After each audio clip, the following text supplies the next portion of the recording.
കേരളത്തിൽ ഇടതുപക്ഷം അധികാരത്തിൽ നിന്ന് പടിയിറങ്ങുന്നത് ഒരു പ്രാദേശിക ദേശീയ വിഷയം മാത്രമല്ല, അതൊരു ആഗോള ശ്രദ്ധ നേടുന്ന വിഷയമാണ്. ഇന്ത്യയിൽ അവശേഷിച്ച ഒരേ ഒരു കമ്മ്യൂണിസ്റ്റ് ഭരണകൂടമാണ് നിലംപൊത്തിയത്. ജനാധിപത്യ സംവിധാനത്തിലും കമ്മ്യൂണിസം പ്രാവർത്തികമാണെന്ന് ലോകത്തിന് മുന്നിൽ തെളിയിച്ച ഒരു നാട്ടിൽ അതേ പ്രസ്ഥാനത്തിന് ചരിത്രത്തിലെ ഏറ്റവും വലിയ പരാജയങ്ങളിലൊന്ന് രുചിക്കേണ്ടി വരുമ്പോൾ അതിൻ്റെ ഭാവിയെക്കുറിച്ച് വരെ ആശങ്കകൾ ഉയരുന്നുണ്ട്. കേരളത്തിൽ കമ്മ്യൂണിസം വെറും വർഗസമര രാഷ്ട്രീയമായിരുന്നില്ല. കമ്മ്യൂണിസം കേരളത്തിലെത്തിയപ്പോൾ അതിവിടുത്തെ സാമൂഹിക രാഷ്ട്രീയ പശ്ചാത്തലത്തിൽ ലയിച്ച് പുതിയൊരു രൂപം കൈക്കൊണ്ടിരുന്നു. കമ്മ്യൂണിസത്തിന് എല്ലാ കാലത്തും പ്രസക്തിയുണ്ടെന്ന് പറയുമ്പോഴും അത് പ്രസക്തമാകുന്നത് കാലത്തിനൊത്ത് തിരുത്തപ്പെടുമ്പോഴാണെന്ന് ചരിത്രം തെളിയിക്കുന്നു. ഇവിടെയാണ് ചൈന സ്വീകരിച്ച നയം പ്രസക്തമാകുന്നത്. ഇവിടെ തന്നെയാണ് ഏറ്റവും വലിയ വിവാദങ്ങളും ഉയരുക. ചൈന യഥാർത്ഥത്തിൽ കമ്മ്യൂണിസ്റ്റ് രാജ്യമാണോ?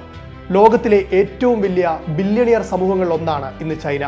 അവിടെ സ്വകാര്യ കമ്പനികളുണ്ട്, വിപണി മത്സരമുണ്ട്, കോടീശ്വരന്മാരുണ്ട്.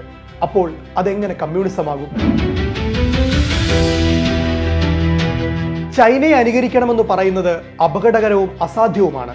കാരണം ചൈനയുടെ രാഷ്ട്രീയ സംവിധാനം ജനാധിപത്യ മാതൃകയല്ല. പക്ഷേ ചൈന ലോകത്ത് മറ്റിടങ്ങളിലുള്ള കമ്മ്യൂണിസ്റ്റ് പ്രസ്ഥാനങ്ങളെ പഠിപ്പിച്ച ഒരു പാഠമുണ്ട്. ആശയങ്ങൾ മാത്രം ഒരു നാടിനെ രക്ഷിക്കില്ല. ആശയങ്ങളെ കാലത്തിനനുസരിച്ച് മാറ്റാനുള്ള ധൈര്യമാണ് ആ നാടിനെ രക്ഷിക്കുന്നത്. ചൈന അവരുടെ സംവിധാനത്തെ ചൈനീസ് സവിശേഷതകളുള്ള സോഷ്യലിസം എന്നാണ് വിളിക്കുന്നത്. അതിങ്ങനെയാണ്: രാഷ്ട്രീയ നിയന്ത്രണം കമ്മ്യൂണിസ്റ്റ് പാർട്ടിക്ക്, സാമ്പത്തിക വളർച്ചയ്ക്ക് വിപണി സംവിധാനങ്ങൾ. ഇതാണ് ചൈനയുടെ വിജയരഹസ്യം.